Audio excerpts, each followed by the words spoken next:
فرشتوں نے خلیفے کا جو معنی و مطلب ہے نا اس کے سمجھنے میں ٹھوکر کھائی ہے، کیونکہ ان کا منصب نہیں ہے یہ کام۔ کیسے؟ خلیفے کے دو مطلب ہیں، ایک حقیقت میں خلیفہ ہو، میں نے پہلے کہا وہ خود مختار نہیں ہوتا، اپنے بڑے سے لیتا ہے اور آگے نافذ کرتا ہے، اس کا کیا مجال ہے قتل و غارت گری اور فسادات۔ دوسرا وہ ہوتا ہے جو نام تو خلیفے کا رکھے لیکن کام حاکم کا کرے۔ تو فرشتوں نے خلیفے پر حاکم کا اعتراض کیا، آمر کا، ڈکٹیٹر کا۔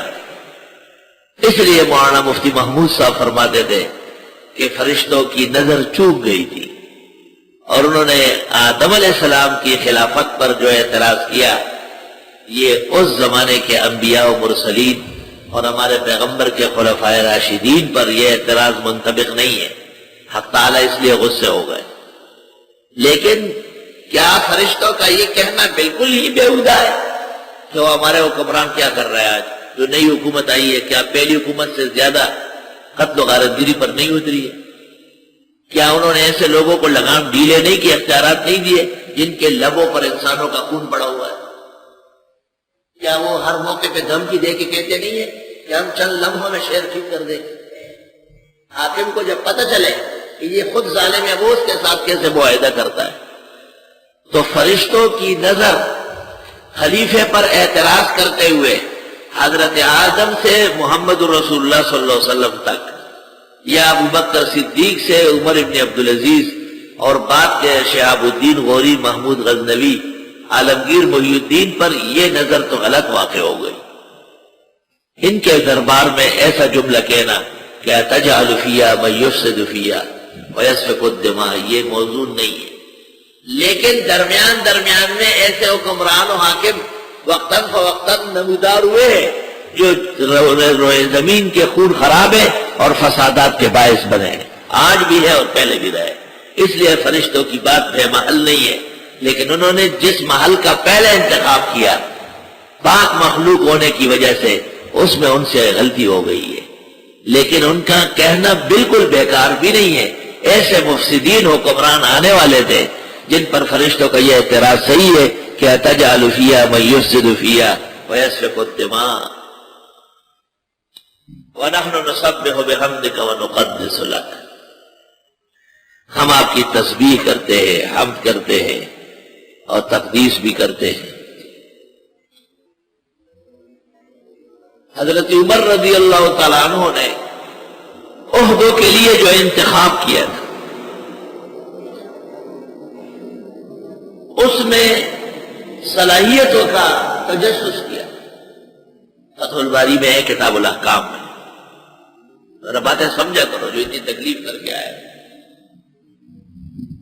تو بعض لوگ دینی فضیلت میں کم تھے مگر دنیاوی تجربے میں زیادہ تھے، حضرت عمر نے ان کا انتخاب کیا اور فرمایا صرف دینی فضائل، حافظ قرآن ہونا، بہترین قاری ہونا، عمدہ قسم کا عالم ہونا، دنیا کے نظام کے لیے تو وہ کافی نہیں ہے، اس نظام کا تجربہ بھی درکار۔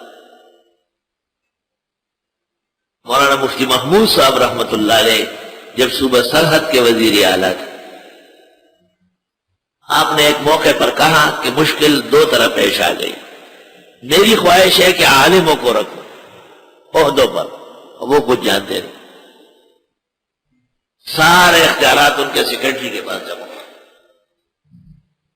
اور جب میں عالموں کو نظر انداز کر کے اور دوسرے لوگوں کو منصب دیتا ہوں تو ہماری جماعت تو جمعیت علماء اسلام ہے، تو عالموں کی جماعت ہے، انہوں نے میرے ساتھ قربانیاں دی ہے، دوسرے لوگوں کو با اختیار بناؤ۔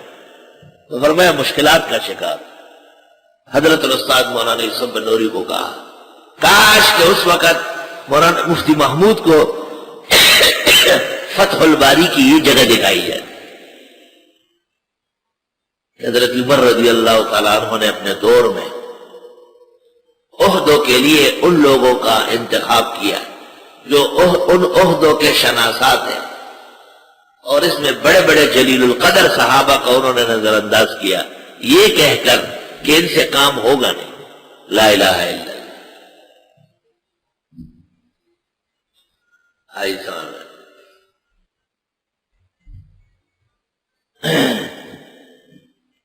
وعلم آدم الاسماء كلها، سکھا دیے آدم کو نام سارے. آدم لأنه خلق من ادیم الارض، ادیم کہتے ہیں زمین کے سطح. اللہ تعالیٰ نے فرشتوں کو کہا جاؤ مٹی لاؤ، آدم بنانا ہے. تو کہتے زمین جو تھی یہ رو رہی تھی اور معافیاں مانگ رہی تھی کہ خدا کے لیے رہنے دو. ایک فرشتہ واپس گیا، دوسرا گیا، تیسرا گیا، یہ آ گیا اسرائیل. زمین فریاد کر رہی تھی، معافیاں مانگ رہی تھی، اور اس نے چھوڑا رکھ کے ادھر سے ادھر سے ادھر سے اچھی اچھی مٹی اٹھائی.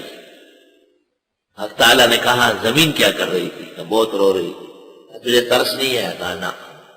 تجھے ان انسانوں کی موت پر مقرر کر لو، مجھے ایسے ایک بے ترس آدمی بھی چاہیے. ترحم بر پلنگے تیز دندہ، ستمگاری بود بر گوز خندہ.